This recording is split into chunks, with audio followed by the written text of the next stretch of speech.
8 जुलाई को Nanded municipal corporation की general body का एक अहम इजलास मुनक्किद किया गया।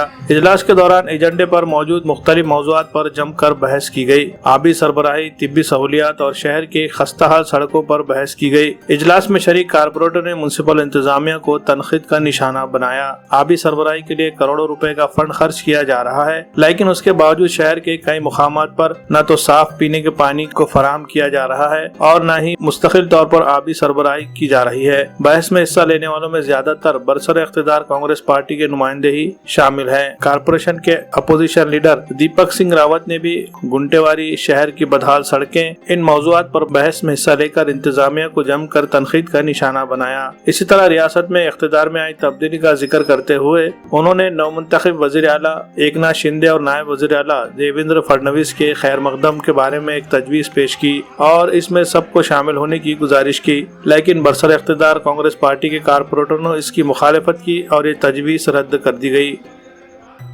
काय विषय होते जीबीमध्ये? आजच्या जीबीमध्ये विशेष असं काही विषय नव्हते, फक्त जी आमची रूटीन आहे मीटिंग ते खंडित होण्याने मान्य महापौरांनी घेतलेली होती। पण या मीटिंगमध्ये सर्वात अगोदर मीटिंग चालू झाली, काँग्रेस सदस्याचा मेजॉरिटी असल्यामुळे त्यांनी आपसातच वाद चालू केला। त्यानंतर आम्ही महाराष्ट्रामध्ये सत्तांतर घडून आले, त्यामध्ये माननीय मुख्यमंत्री एकनाथभाई शिंदे साहेब, उपमुख्यमंत्री देवेंद्रजी फडणवीस या उपमुख्यमंत्री झाल्याबद्दल आम्ही प्रस्ताव मांडलो। मी त्यात अनुमोदन आमचे सन्माननीय नगरसेविका वैशालीताई देशमुख व तसेच शांताबाई गोरे यांनी अनुमोदन दिला। हे दिल्यानंतर मी आम्ही राजशिष्टाचाराप्रमाणे त्यांना बोललो, प्रस्ताव मांडलो, पण माननीय महापौरनं सत्तांतराच्या जोरावर सत्तांतराची सत्ता त्यांची असल्यामुळे त्यांनी म्हणलं मी पुढच्या मीटिंगमध्ये हा प्रस्ताव घेऊ, पण त्यांनी राजशिष्टाचार पाळला नाही। यामुळे आम्ही त्यांच्या विरोधात राजशिष्टाचार अंतर्गत सन्मान न्यायालय आणि नगरविकास खात्यामध्ये तक्रार देणार आहोत। आमची सन्माननीय नगरसेवक शांताबाई संभाजी गोरे, जे की आमचे माजी नगरसेवक राजू गोरे यांची आई आहे, वयस्कर आहे, आमची आईप्रमाणे आहे, कवठ्या भागात नेतृत्व करतात। त्यांनी अहिल्याबाई होळकर यांचा पुतळा हवा यासाठी एक प्रस्ताव सादर केला होता, पण यांनी राजकारणाच्या हेतूपोटी फक्त एका पक्षाला खुश करण्यासाठी त्यांनी आमचा प्रस्ताव घेतला नाही।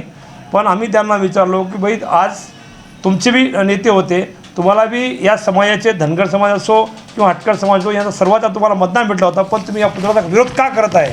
पण त्यांनी ते फेटाळलं, त्यांनी आमचा प्रस्ताव नाही घेतला, म्हणून आम्ही त्याचा निषेध केला सभागृहामध्ये। बघू ज्या पद्धतीने आपण गुंठेवारीचे ज्या पत्रव्यवहार केले होते आणि लोकांच्या गुंठेवारी व्हावेत आणि त्याचं बजेटसुद्धा आलेलं होतं या महापालिकेत, पण ते गुंठेवारी राखडली गेली आणि त्याच्यात जे धांदली झाली त्या विरोधात आपण पत्रव्यवहार केले होते आणि कोर्टात सुद्धा जाण्याचा असा निर्णय घेतला होता। तर त्यानंतर काय झालं? त्यानंतर सांगतो, आज सन्माननीय सदस्य शमीमभाई अब्दुल्ला यांनी एक प्रस्ताव मांडला होता गुंठेवारी संदर्भात की गुंठेवारी प्रकरण 10 2010 ते 12 प्रकरण या काळामध्ये गुंठेवारी अंमलात आणली होती। त्यांनी टाकलं होतं की त्या काळामध्ये ज्या लोकांनी पैसे भरले त्यांना त्या दरामध्येच प्रमाणपत्र द्या। पण हा विषय आल्यामुळं दुसरा विषय यांनीच एक विषय टाकला होता सन्मानित सदस्यांनी की गुंठेवारी रेग्युलाइज करण्यासाठी मुदत वाढ द्या आणि याला गुंठेवारी लवकर करून महापालिका इन्कम आर्थिक इन्कम विकास म्हणजे इन्कम वाढा।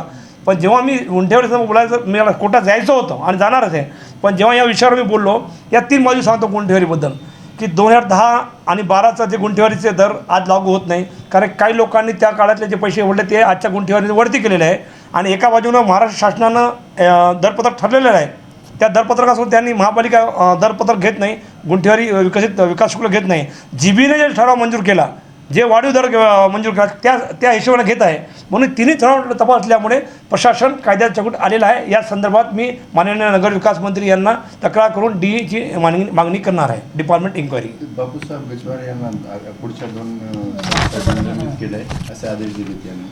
मला खरंच बापूसाहेब गजवारेचं अभिनंदन करावं वाटते की त्यांनी समाजासाठी आपली नगरसेवक पदाची तमा न बाळगता, पदाची हे न करता त्यांनी तेव्हा पत्रक सभागृहात मांडलं।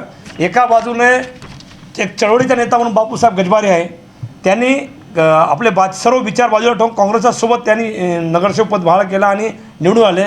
त्यांनी जी मागणी केली ती रास्त होती की भगवान गौतम बुद्धाची मूर्ती 80 फुटे 70 फुटाची जे की त्या ठिकाणी ठरलं होतं, जीबी जाहीर ठरली होती, जीबीवर ठरलं होतं, सर्व ठरलं होतं, तत्कालीन पालकमंत्री तत्कालीन जे नेते होते यांचे काँग्रेसचे यांनी सनद आणि सभागृह यांनी यांना आधार ठेवल्यामुळे त्याचा राग व्यक्त केला आणि त्यांनी आज बहिष्कार म्हणून त्यांनी पत्रक वाटले हे की लोकशाही मार्गाने केले. आणि जे महापौर मंडळाने त्याचा नगरसेवक रद्द करण्याचा प्रस्ताव दाखला आपल्या म्हणण्यानुसार की 2 GB कायदा असा आहे नगरविकास खात्याचं की नगरसेवकाला पहिले 1 GB निलंबित करावं लागते. जर पुढच्या GB त्यांनी पुन्हा तेच केलं तर त्याला 3 GB त्याला निलंबित करावं लागते आणि त्यानंतर 3 GBचा निवृत्ती झाला त्याचं निलंबित केल्यानंतर त्याला नगरविकास खात्यामध्ये त्याचा प्रस्ताव पाठवून त्याचा नगरसेवक रद्द करता येते आणि त्याला अपीलला तिथं मुभा आहे. आणि जे आज जे नगरसेवक त्याचं रद्द केलं ते चुकीचं होतं. 2 GBसाठी करता येत नाही, फक्त 1 GB करता येते.